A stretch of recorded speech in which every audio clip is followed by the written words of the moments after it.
Hey guys, it's Roderick. I'm here with Dark X-Men number 3. Now, I have to say I was slightly disappointed. Not slightly, I was disappointed, right? Because Dark X-Men show started with like the most promise and it's kind of faltering, right? Like again, I understand in storytelling that you have to sometimes slow down pacing, you have to introduce characters, you kind of have to build out the story, but because this is such a limited run, right? There's only 3 or 4 or 5 issues of all of these Fall of X comic books.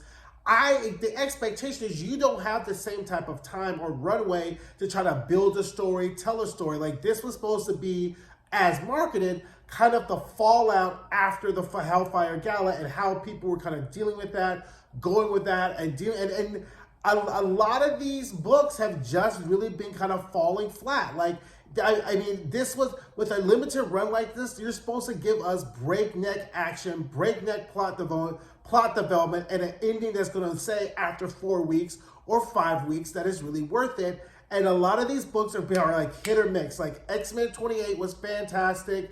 Uncanny Avengers was really good. Uncanny Avengers number 3 was good. But Dark X-Men kind of fell flat to me because they're just, it's like they go up, they go down, and then they start to waste my time with shit that I really don't really care about, right? So let's start off, right? So we talk about Marius St. Croix, right? So we start off with him talking about how, in the beginning of Krakoa, they invited everybody to come back to Krakoa, even the villains. Now, they worked out fine for the most part, except for Shadow King and his bullshit, right? But for the most part, the villains came and Shadow King and Selene, right? Those are two they could have just left where the fuck they were. But for the most part, they invited the villains in. Exodus is a success story, right? So his job was to really manage, so Krakoa as an island has to siphon off the mutant energy of mutants. So his job is to see like what were the top levels and what were the dimensions, like how many people did he really need to kind of siphon off every day or whatever like that. But once his job was over, then they didn't need him no more. And then Azazel came by, and I guess he owed some debt to him, and that was it. So I'm like, okay, why mention this story if we don't even deal with him for the rest of the issue, right? See, it's that type of thing that happens. I was just kind of like really getting annoyed, right? So then we go back to South Asia where Gambit and company are fighting Skeleton Warren, which I'm just not happy about how they're getting the Warren treatment because I don't like the Warren treatment because now I don't think Warren's going to come back after this issue.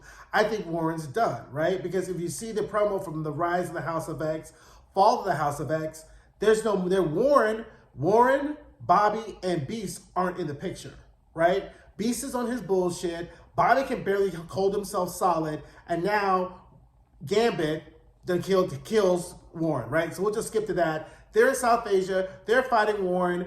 They're losing. Gambit gets mad at Azazel, I'm going to pronounce his name right one day, that he's not participating. He drops him on top of Warren, and then Gambit causes him to explode. Warren dies, right? So, as we discussed, we know from Immortal X-Men that the 5 are still there. Now, the 5 are still cooking and popping out people in the White Hot Room, as we saw in Immortal X-Men, but that whole process is kind of shaky, right? Because in order for that to happen, you need the Sinister's genes from all the mutants, but all the Sinister's genes are tainted. You also need the Cerebro backups, but currently there ain't nobody to work the Cerebro because they're either dead, on their wedding bullshit, or in the White Hot Room, right? So it's going to be interesting to see. Like, maybe I would hope to be wrong that they haven't gotten rid of Warren, because he's part of the original 5. Like, he's always going to have a good or special place in my heart, but I don't know. So I don't know if Warren's going to make it to this next iteration, right? So back in Mexico, now this is the part that really annoyed me, right? So of all the people that Madelyne decides in her like skeleton demonic Cerebro that she wants to go and rescue, she picks out this chick, right? Her name is, what was her name? Oh, Marisol Guerra, who actually goes under the name of Creep, who was a former student at the Jean Grey School, but she really didn't like being at the Jean Grey School, so she left. But Creep has this kind of spore, Candyland, witch house or whatever, and the spores open up and they all start to dream. Madelyne dreams of Sinister and the baby. Shocking surprise. Even Madelyne wasn't. She was like, come on, give me some new material. She sees Jean Grey and Dead of the Phoenix. Okay, that's a shocker, not a surprise. And whatever. But then she sees death itself and then holding Havoc's hand, right? Now, go back and look at that picture. Is Havoc in that picture? Because I'm thinking everybody who ain't in that picture is going to be dead. So I have to go look and see if Havoc's in that picture too, right? So Carmen goes in to go see Marisol because she has a gas mask attached to her face. And I'm like, why are we caring about this Marisol chick? Why didn't you go get Mystique? Mystique would have been far more useful in anything that you're trying to do than this fucking random chick in Mexico, right? Callisto, I can see you getting Callisto. She had a boat full of mutants. But this random I just don't see why they went to go fuck around with this chick, right? So anyway, Callisto decides to stay, and Mac is kind of tired of the bullshit because he has not been on board since they left Warren during the fight, right? So Mac is staying with Callisto. So Marisol has created this kind of spore web, kind of a la Aliens 3, you know, when Sigourney Weaver was like in the whole Aliens like web or whatever like that. So she's created this to protect all the mutants who were left behind. Question, they weren't left behind. They just did not have a close enough gate to go to, right? Because what she explains is there weren't a lot of gates in Mexico, mutant transport gates. So when Xavier does the call for you to walk through the gate, well, if the next gate is like 200 motherfucking miles, you ain't walking 200 motherfucking miles. You might as well stay where the fuck you're at, right? Not like I thought they had that type of free will or choice about it, but that's how kind of Marisol explains it, right? So then Madelyne wakes up, and then we get to see the Kurt Chimera, I'm calling it. The Kurt Limbo Chimera. That's what I'm calling it. So it's like this kind of chimera alien thing that the Orcus Goblin people made up, and it starts to attack her. So it's like popping and disappearing all over the place. So then Alex decides to blast it, but then he starts to get some bubbling up on his skin because Madelyne then done a patch job bringing him back to life, and it's not even working, right? So the Kurt Limbo Chimera appears, they fight him again, and then pretty much they're like, hey, we came to get you. We need strength in numbers. You can come back to Limbo, hang out here. And Marisol's like, nah, I'm good. You brought this shit here. We were good without you. We don't really need to fuck with you. And Madelyne's like, well, I'm not really in the begging business, so bitch, I asked you once, and that's the only ask you're gonna get out of me, right? So the Goblin Queen back at the Orcus freelance contractors, right?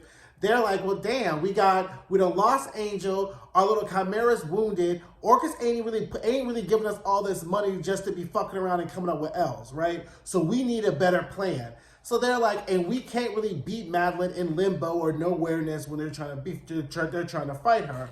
So then they decide that maybe we'll pick something closer to home. So we're going to get Ben Reilly, a.k.a. Dark Web, Spider-Man, whatever. And I was like, this fucking storyline? Like, I didn't even read that series because I just thought it was ridiculous as fuck. I can't stand Madelyne when she starts to get in her bag about Jean and her feelings and her baby that she ain't motherfucking tried to visit or see or telepathically call because now Madelyne has fucking, telekinesis and telepathy theoretically as the same range as Jean, which I just call bullshit on, right? But you ain't tried to telepathically contact a baby, but you somehow always in your feelings about a child you ain't ever motherfucking seeing.